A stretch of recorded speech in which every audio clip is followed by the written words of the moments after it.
어서오세요. 잘 봐주셨습니까? 좋아요.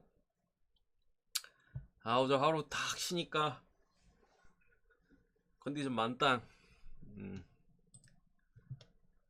월드컵 계속 못 쉬어 하다가 쉬니까 좋네.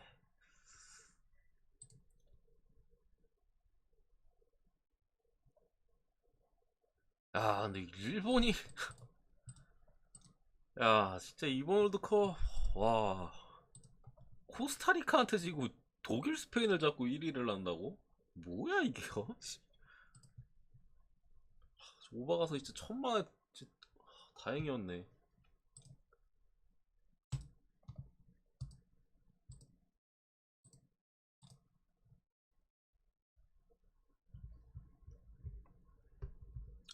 루카쿠 마테이 갔어요. 제가 언제 또 한번 언급해드리지 않았습니까, 여러분들? 루카쿠의 그 어, 우려, 그죠? 언급해드렸잖아, 제가. 루카쿠가 월드컵 때도 한번 말씀드렸던 것 같은데, 옛날에 그 인터 할 때도 말씀드렸던 것 같고, 루카쿠가 지금 신체적인 능력 자체가 이게 밸런스가 많이 무너져 있어가지고, 그때 인터밀란 당시 때는 거의 뭐 앞으로 진짜 힘들다고 그랬었고, 그 이후로는 제가 소식을 접하지 못했는데 월드컵 때 딱 드러나네 그냥. 어찌나 고맙든지 루카쿠가 가슴을 몇 번이나 쓸어내렸어 진짜. 여기 보면서 원래 스페인 같은 경우는 사실 운이 좀 따라서 오바도 엄청 좋아 보였고 스페인 승도 엄청 좋아 보였거든요. 둘이 그냥 뭐가지 이러다 그냥 배당 좋아가지고 오바 간 거거든요. 와 진짜 천만다행이다. 둘 다 엄청 좋아 보여가지고 배당 좋은 걸로 가자.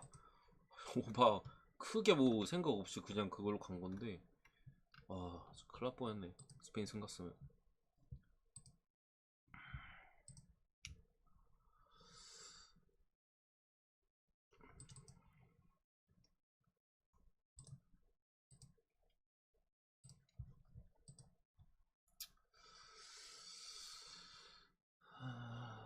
오늘 스코어 내기? 우리나라 경기? 우리나라 경기 어려워 솔직히 레미님. 왜냐면은 어떻게 보면 뭐 떨어지는 예측을 할 수도 있는 거고 그렇잖아. 좀 빡세긴 한데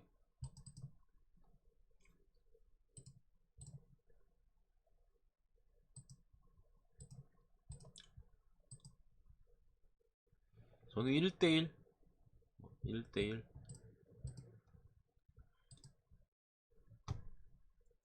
1대1 무승부.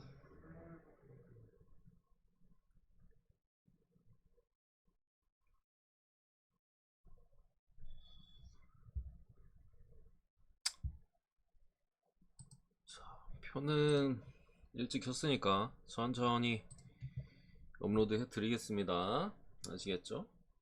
천천히 업로드 해드릴 거고.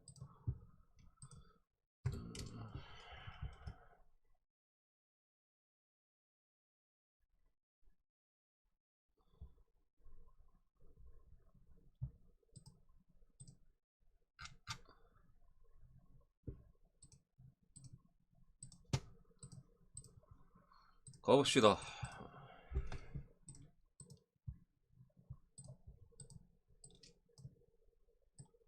저는 오버 안 봅니다. 언어본 패스 어렵다. 지난 가나전이 그나마 언어가 좀 갈만했고 오늘은 우리나라가 크게 글쎄요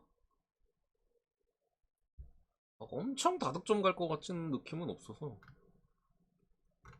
포르투갈도 경기 운영 그렇게 적극적일 것 같지도 않고. 어디 갔어?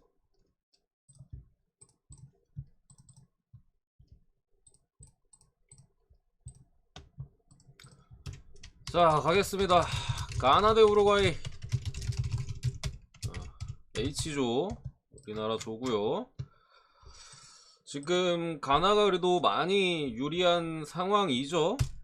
3점 우루과이 1점. 우루과이는 뭐 그냥 없어요. 무조건 이기고 포르투갈과 우리나라의 경기의 결과를 봐야 되는 상황이고요. 가나 같은 경우는 이제 무승부 이상을 거뒀을 때 진출 가능성이 상당히 높다. 뭐 물을 캐고 우리나라가 뭐 2점 차 이상으로 포르투갈을 잡는다면은 뭐 달라질 수는 있습니다. 다만 이제 어쨌든 가나 입장에서 지지 않으려고 좀 노력을 할 텐데, 일단은 사실 우루과이가 이번 대회 조금 많이 아쉬워요. 우리가 월드컵 준비하거나 뭐 이런 때 이제 전력적으로 평가를 했을 때 우루과이가 진출 가능성이 상당히 높아 보였고 강팀으로 평가를 했습니다만, 지금 까놓고 보니까 아직까지 우루과이 한 골도 못 넣었습니다. 한 골도 못 넣었는데 저는 좀 불운한 부분도 분명히 있다고 생각을 해요. 우리나라와의 경기에 있어서는 어쨌든 우리가 미드필더 쪽에서 완전 락다운을 걸면서 우루과이가 득점 찬스를 많이 못 만들었었는데, 사실 이 골대가 있었죠. 이 골대 두 번 있었고, 지난 포르투갈전에도 물론 1대1 놓친 것도 있었습니다만 우루과이가 그때도 골대 맞췄어요. 한물간 막시 고메즈가 회심의 슈팅이 골대 맞고 나오는, 벌써 골대 3번 맞췄습니다 우루과이. 그러니까 조금 우루과이 입장에서는 많이, 사실 포르투갈전에도 그때 골 박았으면 경기 어떻게 됐을지 몰라요. 우루과이가 잡았을 수도 있는 거고 혹시 모르는 거고, 사이즈가 막판에 우루과이가 좀 미는 흐름이 있었기 때문에.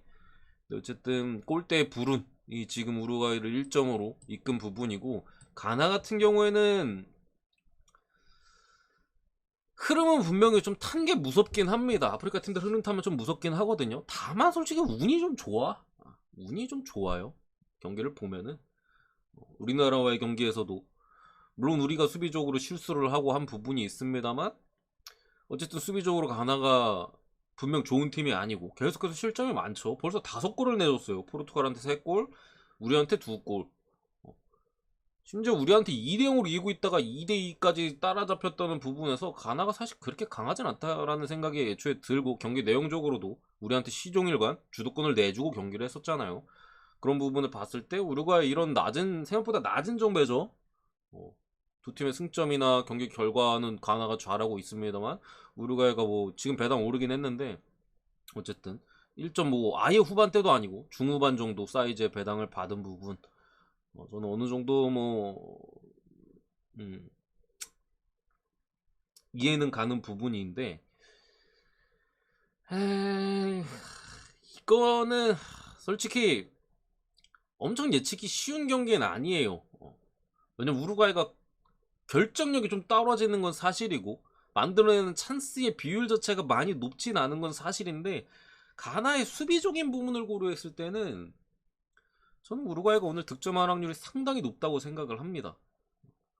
3경기 다 무득점을 하고 물러갈 사이즈는 저는 아니라고 보고, 특히나 가나 같은 경우가 어쨌든 16강을 올라가면은 16강에서 물론 브라질을 만나겠죠. 포르투갈이 그래도 1위 자리는 가져갈 가능성이 높으니까 만날 텐데, 지금 경고 누적 관련해서도 우리한테 또 비수를 꼽았던 쿠더스나 아니면 이제 안드레 아예우, 요즘 잘하죠. 여기 이나키 윌리엄스나 뭐 수비 쪽에 아마티 램프티, 경고받는 선수들이 상당히 많아요. 그런 부분에 있어서 특히나 이제 뭐 뒤쪽이나 뭐 앞쪽이나 가릴 거 없이 많이 받은 상황에서 그런 부분에 있어서 가나가 관리를 안 할 수가 없는데, 그게 뭐 이번 경기에서 어떤 영향이 있을지도 좀 두고 봐야 되는 부분이고, 우루과이 같은 경우는 경고 자체를 많이 받지는 않았으니까 그 부분에 있어서는 분명 조금 더 여유가 있는 상황인데, 저는 이 경기는 우루과이가 지지 않는다고 봅니다. 경기 사이즈상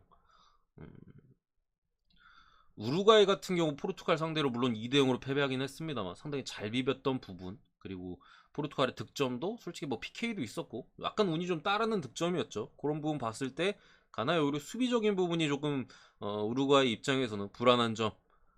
결국 이제 아직까지도 뭐 수아레즈 카바니 뭐 한 방을 보여주진 못하고 있어요. 오늘도 아마 수아레즈 선발일 것 같고 다이누넷이 나올 것 같거든요. 근데 우리가 어쨌든 미드필더 잘 비볐고 포르투갈전엔 조금 불운했고, 가나전은 과연 어떨까? 가나 근데 수비가 안 되거든요. 지금 카메론도 그러고 가나도 그러고 이 뒤쪽에 있는 아프리카 팀들이 수비가 안 돼. 그런 부분 봤을 때 우승업 봅니다. 우승업. 우루과이가 잡는다고 보고요. 다득점까지도 이어지지 않을까. 이렇게 좀 예측을 해봅니다. 2대1 정도 봅니다. 2대1. 2대1, 3대1. 우루과이가 이번 경기만큼은 좀 터지지 않을까 싶고요. 가나의 수비하는 꼬라지 봤을 때 충분히 좀 그래도 근데 승이나 오바나 뭐가 더 좋아 보이는지에 대해서는 조금 의문이 있어요. 이런 경기는 사실 언더는 찍기 좀 부담스럽거든요. 우루과이 반드시 이겨야 되고 가나는 먹히면 넣으려고 할 수밖에 없어요. 올라온다면은 결국에 수비적으로 구멍이 더 생길 수밖에 없고 해서 이런 경기 사실 사이즈상 언더를 못 간다. 지난번에 사우디 멕시코도 완전 언더 사이즈였잖아. 근데 언더를 못 가고 오바를 그냥 봤잖아요. 뭐 그런 비슷한 느낌도 없지 않아 있고 그래서 저는 다득점 그리고 우루과이 승 이런 사이즈로 봅니다. 발베르데 한 건 할 때 됐어. 한 건 할 때 됐다고 봅니다. 우루과이 대 포르투갈, 우리나라 대 이제 포르투갈 마찬가지로 이제 H조고 우리는 뭐 반드시 이겨야 되고 이기면서 득점도 또 좀 다득점으로 어쨌든 가야 되는 분위기입니다. 당장에 가나와의 득실차도 1인데 가나가 무르했을 때도 우리가 만약에 승리를 거둔다면 승점 뭐 여러분 다 아시죠? 뭐 워낙 여러 매체에서 많이 얘기가 나온 부분이니까 그래서 우리 입장에서는 두 골차 이상의 승리가 가나가 지지 않았을 시에는 필요하고 우루과이가 이긴다면은 우리 입장에서 조금 더 반가운 소식이라고 일단은 생각을 해요. 우리가 좀 더 유리하니까 골득실이나 뭐 골득실 같다 하더라도 다득점 부분에서 그래서 우리 입장에서 우루과이가 이겨주기를 좀 바라야 되는 부분인데 저는 애초에 우루과이 잡는다고 봤잖아요. 그래서 이 경기에는 뭐 많은 분들이 오바를 생각하실 수도 있는데 저는 의외로 크게 막 치고받을 느낌은 솔직히 크게는 안 듭니다. 우루과이가 리드를 가져가는 그림에 있어서는 우리는 실점을 하면 안 돼요. 실점을 하지 않으면 득점을 하면서 승리를 노려야 되거든요. 우루과이도 최근에 공격력을 감안했을 때 그러니까 좀 다득점을 하면서 잡을 가능성도 사실 좀 떨어지는 부분이니까 그런 부분을 봤을 때 포르투갈도 지금 어쨌든 뭐 브루노 페르난데스나 뭐 미드필더 쪽에 네베스 아니면 이제 전방에 주앙 펠릭스나 뭐 후방에 이제 후뱅 디아스 이런 선수들이 카드를 가지고 있거든요. 받으면 16강 못 뛰어요. 그렇기 때문에 지금 뭐 특히나 부패 로테이션이 지금 불가피한 상황이고 출전을 한더라도 후반에 교체 투입 내지 아껴줄 가능성이 높아요. 왜냐하면은 포르투갈 같은 경우도 우리나라한테 대패를 하지 않는다면은 그리고 가나가 대승을 거두지 않는다면은 1위는 확정이거든요. 그렇기 때문에 누구보다 좀 조심스러운 경기 운영과 선수들의 부상, 카드 이런 부분에 있어서 관리를 할 수밖에 없다. 근데 우리 입장에서는 크게 나쁘지 않아요. 포르투갈의 그런 소극적이고 조심스러운 경기 운영이 우리 입장에서도 웅크리고 있다가 한 방을 치기엔 나쁘지 않거든요. 그래서 우리도 그 흐름에 좀 따라가지 않을까 싶고요. 최대한 실점에 있어서 조심스럽게 하면서 그래서 이 경기에 있어서는 저는 오바는 물론 흐름에 따라 포르투갈이 먼저 넣으면 뭐 완전히 좀 이르게 득점을 해버리면은 완전 오바 갈 수 있는데 현재 포르투갈의 로테이션 돌릴 가능성이나 여러 가지 고려했을 때 또 우리가 워낙 초반에 투지 있게 나가는 부분 이르게 실점할 가능성은 좀 떨어지지 않을까 지난 가는전에 그게 패착이었잖아. 그래서 그렇지 않을까 싶고요. 어쨌든 결과 프렘 봅니다. 로테이션 일 돌릴 포르투갈이고 그런 부분에 있어서 우리도 물론 요 경기에 뭐 황희찬이라든가 수비 쪽에 김민재라든가 출전에 대해서 좀 어려움이 있어요. 황희찬은 출전을 한다면은 무리해서 나오는 걸 것이고 김민재도 결국에 부상을 달고 뛰는 거거든요. 그렇기 때문에 상당히 어려움이 있고 포르투갈도 앞서 말씀드린 뭐 브루노 페르난데즈나 네베즈, 뭐 주앙 펠레스, 후뱅 디아스, 호날두도 아마 안 나올 것 같아요. 여기에 뭐 오타비오나 뭐 누누 멘데스 이런 애들도 지금 빠지는 것 같거든요. 부상이 있어서 누누 멘데스 같은 경우는 이렇게 하면 포르투갈도 거의 1.5군, 뭐 1.7군 상당히 조심스럽게 할 수밖에 없는 흐름에서 우리가 지금까지 보여준 경기력을 이 경기에 다시 한번 보여준다면 지지 않을 가능성이 높다고 생각합니다. 배당 메리트도 충분히 있어 보이고 포르투갈도 어차피 1위가 상당히 유력한 상황에서 이 경기의 경기 결과보다는 본인들의 지금 가지고 있는 전력에 있어서 좀 지키는 그런 경기가 되지 않을까 이렇게 생각을 해서 프렘 1대1 정도 봅니다. 1대1 정도. 이겼으면 좀 좋겠는데 제가 볼 때 이기려면 손흥민이 잘해야 되거든요. 근데 지금 폼이 좀 많이 아쉽다. 자, 그리고 G조 또 넘어와서 단두대 매치죠. 두 팀 중에 이제 뭐 세르비아 입장에서는 무조건 이겨야 되고 스위스는 지지 않으면 사실 확정이에요. 왜냐면은 승점상으로는 물론 다른 경기에서 이제 카메룬도 가능성은 있어요. 브라질 6점, 프로 3, 스위스 3점, 플러스 0. 그리고 카메룬 1점, 마이너스 1, 세르비아 1점, 마이너스 2거든요. 그러니까 세르비아는 승리를 거둔다면은 사실 카메룬이 이길 가능성 없어요. 제가 볼 때는. 요 경기는 브라질이 잡는다고 보고요. 이 두 팀 간은 결국 경쟁을 하겠죠. 세르비아는 이겨야 되고 스위스는 지지만 않으면 뭐 되는 사이즈입니다. 두 팀 간에 어쨌든 골득실은 크게 의미는 없어요. 골득실은 어쨌든 세르비아랑 두 팀 다 이겼을 때 그게 있는데 제껴두겠습니다. 가능성 없어요. 어쨌든 그런 부분에 있어서 세르비아가 직전 사실 잡았어야 됐는데 카메룬전 그죠? 카메룬전을 잡고 조금 유리한 고지에 있어서 지금과는 좀 반대되는 상황이 세르비아 입장에서 지지 않으면 되고 스위스 입장에서는 반드시 이겨야 되는 그런 상황이 왔으면은 세르비아 입장은 상당히 유리할 수 있었는데 직전 카메룬전에 2골차 리드를 지키지 못했죠. 그 와중에 이제 감독의 어쨌든 감독의 용병술이나 수비 라인에서의 집중력 이런 것들이 하필이면 세르비아가 안 좋았을 때 그 흐름이 좀 찾아왔다고 생각을 해요. 수비 라인도 종종 가끔 뇌절하는데 원래 옛날부터 세르비아 수비 뇌절이 조금 있는데 하필이면은 카메룬전에 그런 부분이 좀 드러났었고 아쉬웠고 스위스 같은 경우 어쨌든 카메룬보단 공격 쪽에서는 확실히 믿을 만한 카드가 없어요. 벤치에서 뛸 수 있는 뭐 오카포 같은 경우도 최근에 좀 폼이 별로 떨어져 있고 부상 관련해가지고 전방에서도 크게 믿을 만한 카드는 사실 없죠. 엠볼로가 리그에서 잘하고 있긴 합니다만 조금 분명히 물론 득점도 기록하긴 했어요. 첫 승을 이제 엠볼로의 득점이었죠. 근데 이제 뭔가 확 세르비아랑 비교했을 때 미트로비치, 블로우비치 이런 애들보다는 사실 무게감이 떨어지는 게 사실인데 미드필더나 수비 쪽에서의 안정감은 확실히 스위스가 좋아요. 직전 브라질전에도 진짜 잘 잠궜어요.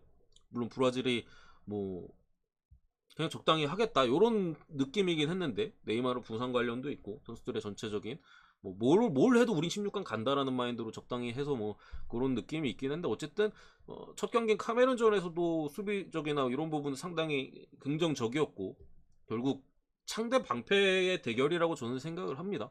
세르비아 창이 스위스를 뚫을 것이냐 방패에 막혀서 스위스가 지지 않으면서 올라갈 것이냐라고 생각하는데 결국에는 이게 계속 빡빡한 일정 속에서 체력적인 부분이 좀 중요하다고 생각이 들거든요. 근데 세르비아가 후반만 되면은 계속해서 브라질전도 그렇고 카메론전도 그렇고 체력적으로 좀 많이 고전하는 그런 흐름이 이어지고 있어요. 근데 다시 한번 빡빡한 일정이고 저는 지키는 쪽이 유리하다고 기본적으로 생각을 합니다.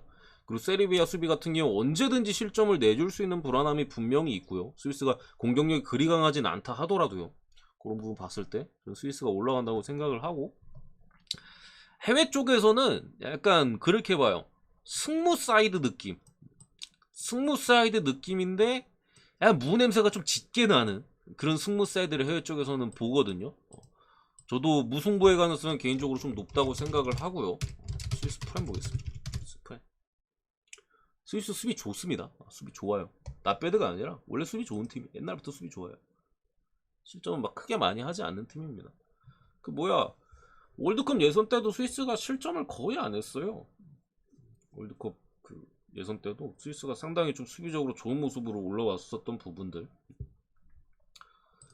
이번 월드컵에서도 브라질한테 한 골 내준 거 말고 실점이었고 대신 전방 쪽에서 파괴력이 떨어지는데 세르비아 수비의 뇌절 그런 부분 봤을 때 뭐 실점을 한다 하더라도 좀 따라가는 느낌이 있지 않을까 싶습니다. 어쨌든 주도권 자체는 세르비아 쪽이 그래도 조금 더 잡고 갈 가능성은 높긴 해요. 다만 후반에 체력 저하 전반에 좀 차이를 벌려줘야 되는데 후반에 체력 저하 그런 부분에 대한 우려가 분명히 있어 보인다. 그리고 카메룬 대 브라질 뒤죠. 저는 이 매치는 개인적으로 게임이 안 된다라고 생각을 해요. 세르비아 스위스는 언더는 좀 불안하죠. 저거나 가나 우루과이 저런 건 솔직히 오늘은 제 생각에 언더 찍을 만한 거 없어. 물론 경기 결과적으로 나올 수도 분명히 있고 뭐 그렇다고 뭐 전체적으로 다 오바를 보는 건 제가 아닌데 언더 찍기는 좀 빡센 느낌은 있어요. 언더 찍기에는 저는 그래도 굳이 따지면은 우리나라 경기나 세르비아 경기는 그래도 저득점을 찍을 것 같긴 한데 솔직히 안 찍는다는 마인드죠 당연히. 이 경기 어쨌든 카메룬 브라질 제 생각에 요거는 게임이 안 돼요. 게임이 안 돼. 그냥 브라질이 뭐 여러분들 뭐 지난번에 튀니지 경기 로테이션 뭐 그거를 생각해가지고 요거를 아마 카메론 쪽으로 배당은 일단 좋으니까 찌를 수도 있다고 생각을 해요. 그 부분에 있어서 뭐 선례가 있으니까 프랑스의 경우 있다고 생각하는데 저는 브라질이 11명 다 바꿔도 일반승 자체는 무조건 해준다는 마인드고요. 카메론은 결국에 역습을 해야 되거든요. 근데 브라질이 후방에서 너무 단단해요, 여러분들. 지금 특히나 뭐 프랑스도 그렇고 우리와의 경기를 하는 포르투갈도 그렇고 특히나 카드 관련 이슈가 좀 있었거든요. 옐로우 카드에 대한 이슈들. 16강에 어쨌든 못 뛰니까 8강에 리셋이잖아요.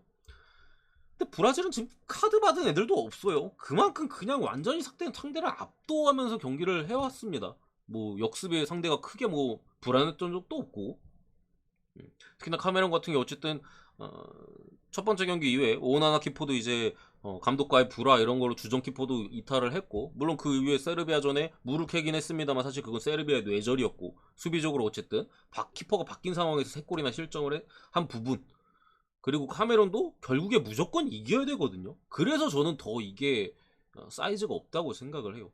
카메론이 이거 물을 캐려고 작정을 하면은 가능성이 뭐 없다고 생각하지 않습니다. 근데 카메론은 무조건 이겨야 돼요. 브라질 상대로 무조건 이겨야 되는 경기 운영을 한다? 이거는 패배로 갈 수밖에 없다. 특히나 카메론 같은 경우 제 기준에는 이번 월드컵에서 수비가 가장 안 좋은 팀, 가장 불안한 팀 중에 하나거든요. 경기를 볼 때마다 카메론의 수비는 항상 불안해요.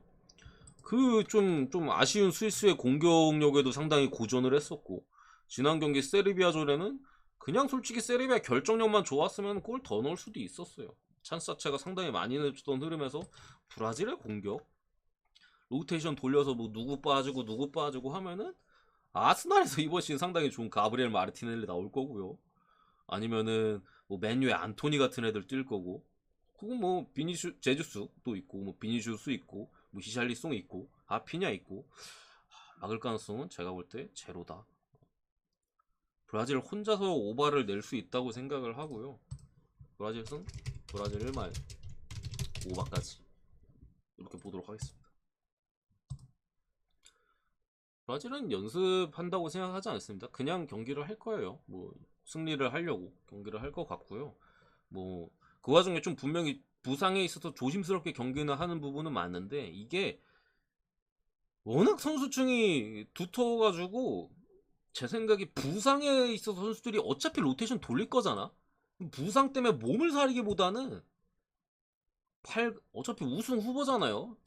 지들도 알 거야. 우리 최소 8강, 4강 뭐 결승까지 갈 팀이라는 걸 알 거기 때문에 오늘 경기 어쨌든 잘하고 좋은 모습 보여가지고 다음에 교체로라도 뛰어야겠다라는 생각이 저는 뭐 부상에 대한 불안함 혹은 뭐 카드는 뭐 별거 없어요 브라질이 지금 부상에 대한 불안함보다 그런 출전을 하고 싶어서 열심히 뛰는 게 우선이라고 생각합니다. 지금 브라질의 로테이션 선수들은 다 소속팀에서 에이스들이거든요. 다 전부 다 그렇기 때문에 그런 부분에 있어서 뭐 풀로테이션 돌린다 하더라도 어렵지 않게 승리 거둘 수 있다고 봅니다. 여기까지.